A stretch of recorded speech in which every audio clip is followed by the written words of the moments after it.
Bon, salut les pauvres. Petite vidéo pour ceux qui n'ont pas de sous, qui trouvent que les pneus neige ça accroche un peu limite. Pour ceux quand on est en mode agressif, on peut faire des pneus clous maison.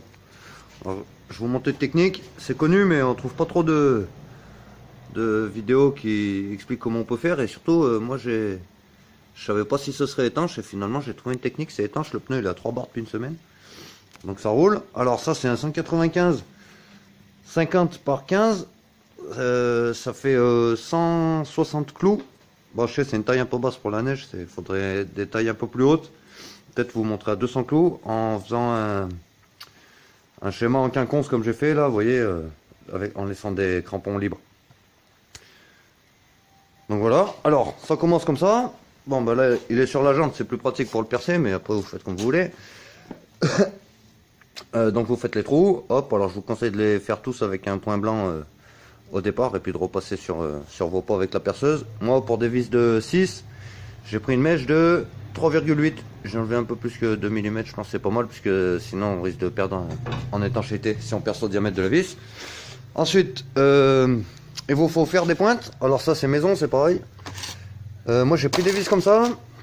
Donc les pneus il y a de la bonne épaisseur de crampons, hein. Vous voyez ils sont pas neufs mais ils étaient, on va dire, ils ont pas passé la mi-usure.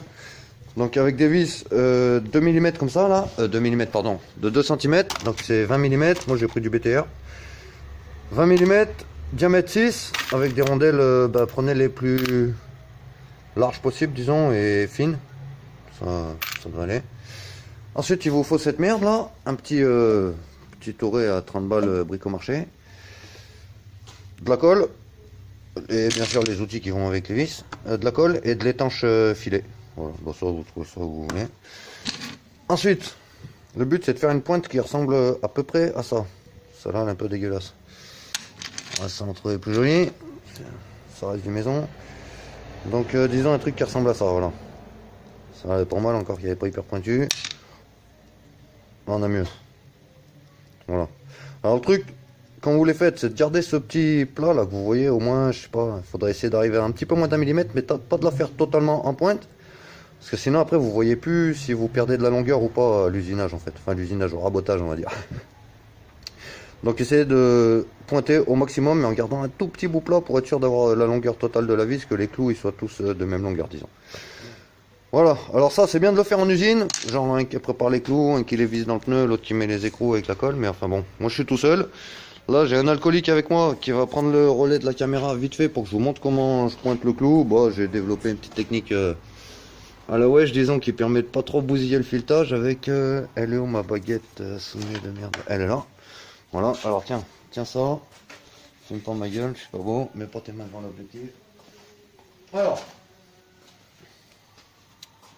Donc, ça. Bon, ça vous vous démerdez à mettre un embout qui va sur la vis au bout d'une chignole. Une chignole à 30 balles bric-au-marché, tout à 30 balles. Ensuite, ça vous faites ce que vous voulez. Si vous voulez souder un petit truc avec une rondelle, ça peut être pas mal. Moi je fais comme ça. On démarre cette saloperie. Alors vous essayez de vous placer à peu près toujours au même endroit, sur le même angle, pour dire de faire un peu tous les mêmes clous. Et vous envoyez.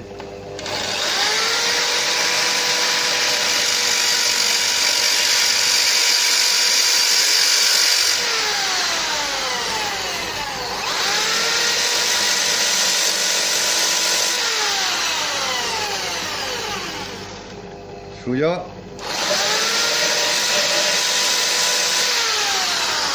Hop là. Donc là, vous voyez, on a gardé la longueur de la vis, il reste une moitié de millimètre ici, c'est parfait. Et pour être sûr que je vous prends pas pour un con, je prends un écrou de 6 direct et je le mets sur la vis. Comme ça vous verrez. Alors quand on les coupe net, droite, on n'arrive pas à remettre les écrous. Mais quand on les coupe en biseau, un peu en pointe comme ça là, on arrive à le faire prendre, et si vous forcez un peu, ça bousille pas le filetage. Moi je les ai tous fait comme ça. Là vous voyez, on met... Ouais. On peut le faire vite fait. Attends. Une clé de 10, ça fait une pièce.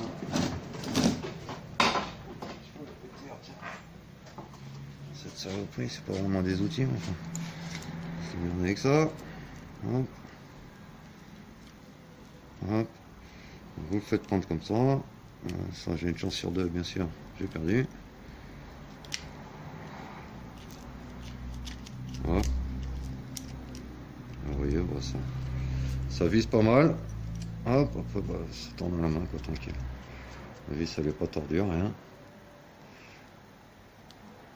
Et voilà, ça c'était pour ce qui était de la pointe. Donc là, moi il m'en fallait 160. Alors j'ai une boîte de 200 vis. J'ai fait un petit paquet, vous voyez. Je suis tout seul, c'est pas en usine, hein, ça va doucement, mais enfin ça là j'y suis depuis 1h30, on va dire que ça roule pas trop mal pour l'instant. Et ensuite là je coupe et puis je finis cette merde. Et je vous remonte ensuite comment envoyer les vis comme ça par l'intérieur. Donc je redémonterai, moi je vais démonter celui-là pour que vous puissiez voir et puis ça devrait suffire.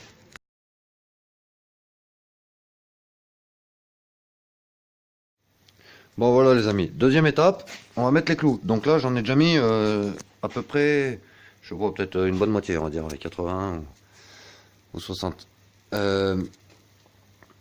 Donc ça va faire un truc comme ça. Hop, alors le truc ça va être de les visser à peu près jusqu'à ras. Il y a deux méthodes, c'est soit vous vissez à l'intérieur par la chignole, ou soit vous le faites à l'extérieur avec la chignole aussi si vous voulez, ou une boulonneuse. Mais le truc c'est que ça force un peu et moi j'ai peur de bousiller la mienne, c'est pas une forte qualité, donc vous voyez comme vous voulez. Moi je fais à l'intérieur par la chignole pour le transpercer et après à la boulonneuse par l'extérieur pour le visser jusqu'à que la douille et le rip à peu près, comme ça on va dire qu'ils sont à peu près tous vissés pareil et puis c'est en mode indesserrable on va dire. Allez, file mon pote. Ça. Hop, alors ouais, attends. Là je vous donne un conseil les gars, c'est les gants, obligatoire.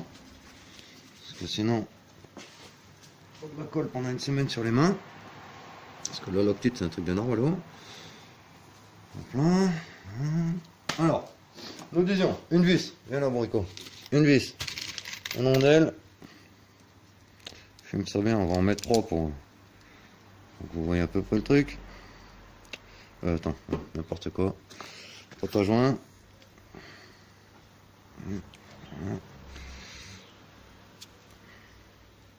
Donc ça c'est l'étanche filet.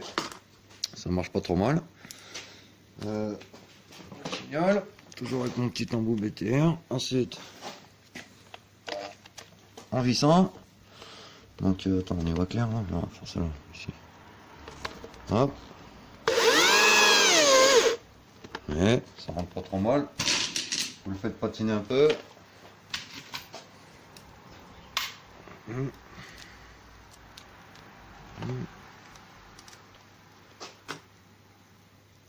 Hop, bon ça vous lui en foutez pas jusqu'aux oreilles, il n'y a pas besoin. Puis ça coûte un peu cher. On va faire de ça, allez. Hop. Ça, c'était le côté facile. Je vais filmer de l'autre côté, lapin. On va mettre les écrans. Ensuite, moi j'ai vu, il y en a qui font ça avec des rondelles.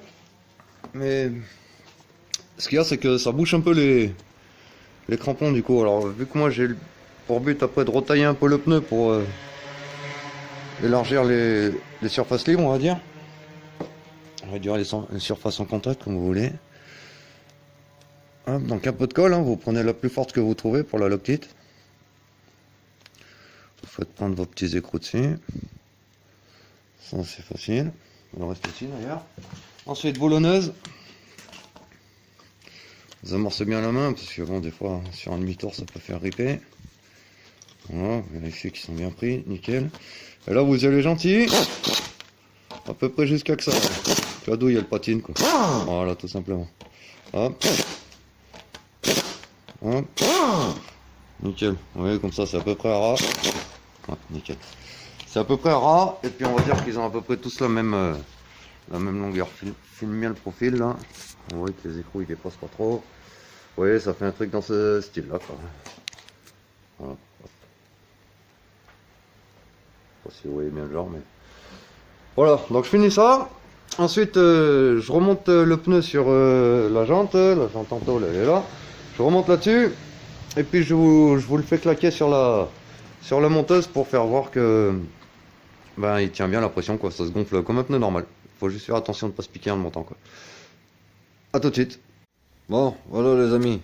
Troisième et dernière partie du cloutage de pneus maison. Donc vous voyez, hein, pour dire d'accrocher un peu mieux qu'avec des pneus neige, hein, parce que les pneus neige à partir de 70-80 ça commence à être un peu la panique au freinage. Donc voilà, il est monté, il y a 160 clous. Je rappelle que c'est un 195 50 par 15. 160 clous qu'on va monter et que je vais faire claquer sur l'équilibreuse pour vous montrer que ben, c'est bien étanche quoi. De la façon dont j'ai fait dans les deux autres vidéos, ça marche pas mal.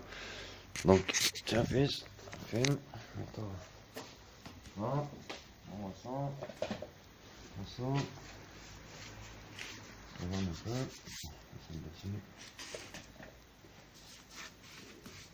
Voilà. Par contre, faut essayer de pas se niquer les mains.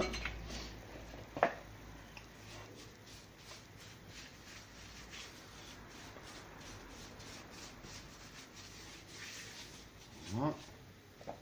Hop, parce que ça picote un peu. Ça, voilà. Vous voyez. Hop.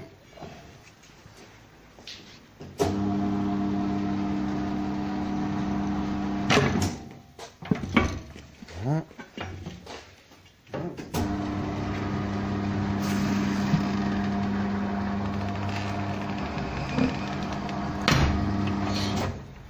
On gonfle.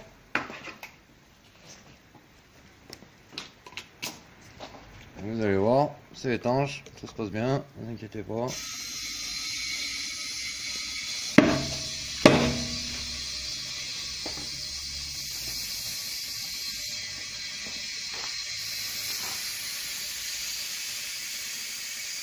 C'est le mono qui fuit un peu là, si vous entendez les fuites.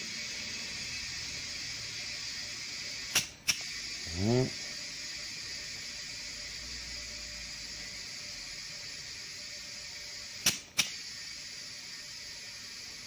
Bien gonflé. Hein?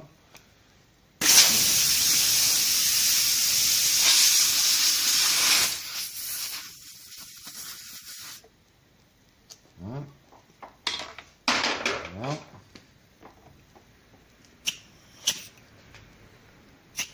Je vais le mettre à 3, si mon noyau va bien. C'est quoi ce obus que j'ai mis? Le premier qui venait.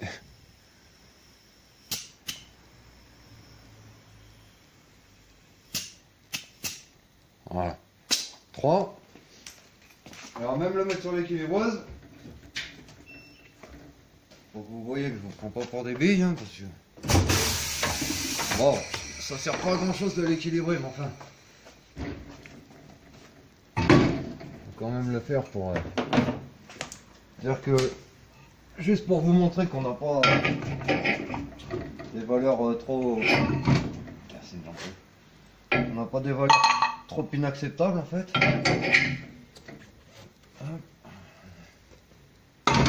Là.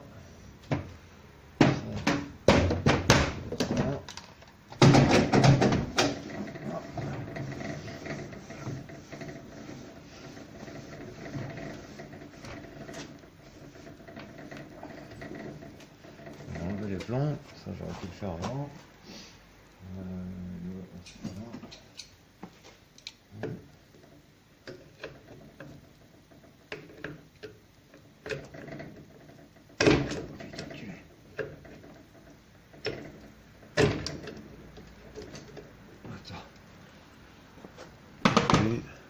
Coupe, ouais. Voilà. Ça, réglage équilibreuse. 5-7, ouais, c'est notre parfait. 9, machin, ça pas. On lance, il n'y a plus de plomb. Regarde l'écran. Voilà. 30 grammes et 25 grammes. Ouais. C'est pas scandaleux. Bon après, ce que je peux vous dire, c'est moi j'ai fait ça sur des pneus d'internet. Donc c'est un peu problématique parce que c'était des machins de Oscaro ou Allopneu je crois, pardon. C'est un peu problématique au niveau de, bah, c'est tous les trucs qui ont des défauts d'usine, donc en fait vous n'avez pas les crampons de la même largeur. Donc ça fait que, vous voyez là par exemple, je sais pas, ceux-là ils doivent faire à peine 2 cm et ceux-là ils font presque 3 quoi. Donc ça c'est un peu chiant, pourtant c'est un Bridgestone, hein, c'est pas de la mauvaise... Non c'est un Dunlop je crois celui-là, c'est pas de la mauvaise gamme, mais bon c'est comme ça, c'est les pneus d'internet. Après si vous voulez essayer de faire ça sur des pneus neige, je sais pas si c'est bien jouable, moi j'ai pas tenté parce que la gomme elle est peut-être un peu trop tendre pour résister aux méthodes agressives de cramponnage on va dire. Donc moi je conseille plutôt sur des pneus route en bon état et avec de la gomme bien raide pour bien résister au cloutage. Et dernier truc à savoir, c'est que ça là, ce truc de cloutage là, un crampon sur deux en quinconce, c'est ce qu'ils appellent le mode soft. Alors c'est bon, moi je pense que ça devrait me suffire, mais après vous pouvez passer en mode grip. Mode grip c'est sur les extérieurs là, vous les cramponnez tous et au milieu vous faites comme ça. Et après il y a mode agressif, bah, c'est vous remplissez tous les crampons avec un clou. Voilà. Et là, ben, il faudrait vraiment éviter l'enrober parce que je pense que si vous vous faites serrer avec ce genre de pneus sur la route, ça risque d'être critique. Donc, disons entre 23 h et 5 h du matin en col de montagne ou ailleurs, mais sur la route, faites bien attention à vous, les amis. Voilà, j'espère que ça vous aura servi et au plaisir.